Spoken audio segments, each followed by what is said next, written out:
যেমনটি দেখছেন, বিশ্ব শান্তি প্রতিষ্ঠায় নিয়োজিত থাকা অবস্থায় নিহত 6 বীরের জানাজা শেষে এই মুহূর্তে তাদেরকে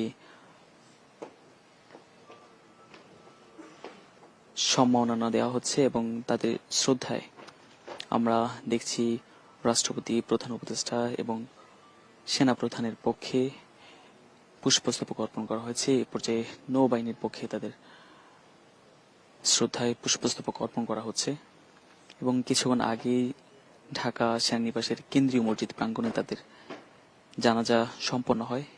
এর পরপরই তাদের এই শহীদদের মরদেহ তেজগাঁও নিয়ে যাওয়া হবে এবং সেখান থেকে হেলিকপ্টার যোগে তাদেরকে তাদের গ্রামের বাড়িতে পাঠানো হবে এবং যথাযথ সামরিক মর্যাদায় তাদেরকে দাফন করা হবে। একটু যদি বলে রাখি, বিশ্ব শান্তি প্রতিষ্ঠায় নিজেদের জীবন উৎসর্গ করা এই 6 শহীদ শান্তিরক্ষী হলেন কর্পোরাল মোহাম্মদ রাসুদ রানা, যার বাড়ি নাটোর জেলায়, এবং সৈনিক মোহাম্মদ মমিনুল ইসলাম, সৈনিক শান্ত মণ্ডল, এই দুজনের বাড়ি কুড়িগ্রাম জেলায়। রয়েছেন সৈনিক শামীম রেজা রাজবাড়ির, এবং রয়েছেন মেস ওয়েটার মোহাম্মদ জাহাঙ্গীর আলম, যার বাড়ি কিশোরগঞ্জ জেলায়, এবং লন্ড্রি কর্মচারী মোহাম্মদ সবুজ মিয়া, যার বাড়ি গাইবান্ধায়। গেল 13 ডিসেম্বর সুদানের আবেইতে সন্ত্রাসীদের ড্রোন হামলায় নিহত হন এই 6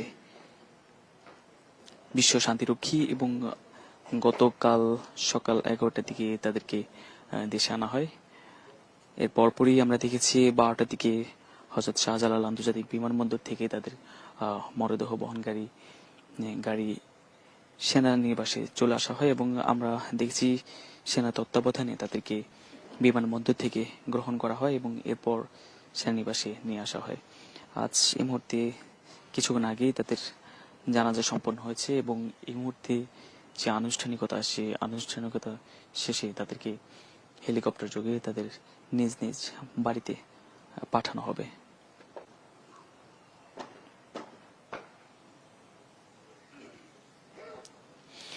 একটু যদি বলে রাখি, বিশ্ব শান্তি প্রতিষ্ঠায় 1988 সালের পর থেকে এই 6 জন সহ এখন পর্যন্ত মোট 168 বাংলাদেশি শান্তিরক্ষী নিহত হয়েছেন। 1988 সালের পর থেকেই বর্তমানে আমরা জানি বিশ্বের 10টি দেশে বাংলাদেশের শান্তিরক্ষী, বাংলাদেশ থেকে পাঠানো শান্তিরক্ষীরা নিয়োজিত রয়েছেন এবং যুদ্ধবিরতি পর্যবেক্ষণ হেতু শুরু করে স্থানীয় শিক্ষা, স্বাস্থ্য, নারী শিক্ষা উন্নয়ন সহ বিভিন্ন কার্যক্রমে যুক্ত রয়েছেন বাংলাদেশের এই বাংলাদেশ থেকে পাঠানো এই সৈনিকরা এবং বিশ্বের মধ্যে অনেক সুনাম নিয়ে এসেছেন বাংলাদেশের জন্য তারা। আমরা যেমনটি জানি 2020 থেকে 2023 সালের মধ্যে একাধিকবার সৈনিক প্রেরণে বাংলাদেশ প্রথম হয়েছে। বর্তমানে সৈনিক প্রেরণে বাংলাদেশ বিশ্বের মধ্যে তৃতীয়, অর্থাৎ জাতিসংঘ শান্তিরক্ষা মিশনে সৈনিক প্রেরণের দিক থেকে বাংলাদেশের যে অবস্থা, সেই অবস্থা যেমন উল্লেখযোগ্য, একই সঙ্গে তাদের যে কার্যক্রম, সেই কার্যক্রমের ফলে সারা বিশ্বে বাংলাদেশের একটি সুনাম রয়েছে এবং তাদের মাধ্যমে বিশ্বের অনেক দেশ বাংলাদেশকে চিনতে পেরেছে। বিশ্বের অনেক দেশের স্থানীয় পর্যায়ে বাংলাদেশের নাম তারা সুনামের সাথে, প্রশংসার সাথে ছড়িয়ে দিয়েছেন। সেই 6 সৈনিকের কিছুক্ষণ আগেই তাদের জানাজা সম্পন্ন হয়েছে এবং আমরা দেখছি তাদের যে কফিনে এক পাশে জাতিসংঘের পতাকা, অন্য পাশে বাংলাদেশের জাতীয় পতাকা।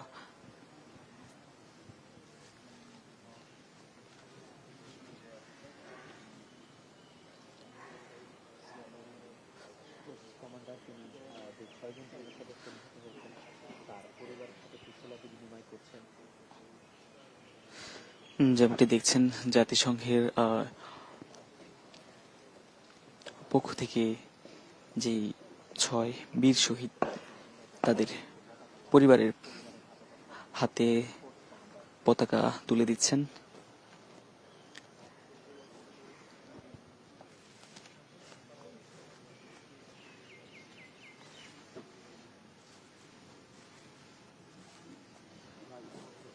এবং কুশল বিনিময় করছেন।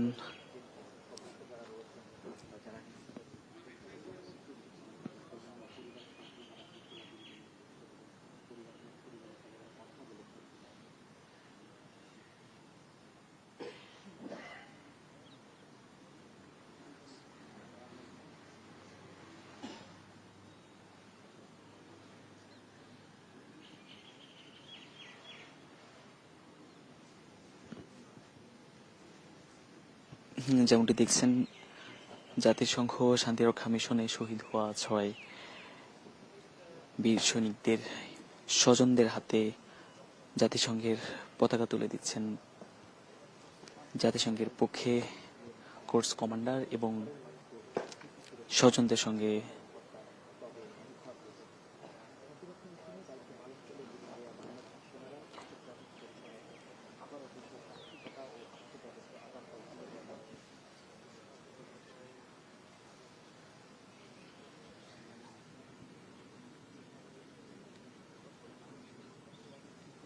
একটু যদি জানিয়ে রাখি, এই 6 বীর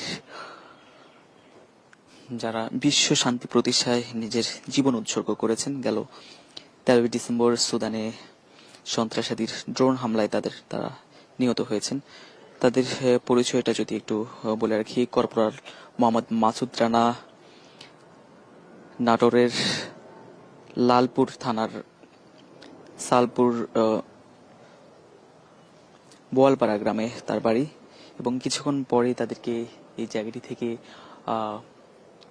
তেজগাঁও নিয়ে যাওয়া হবে এবং সেখান থেকে হেলিকপ্টার যোগে তাদেরকে তাদের গ্রামের বাড়িতে স্থায়ী ঠিকানায় পাঠানো হবে।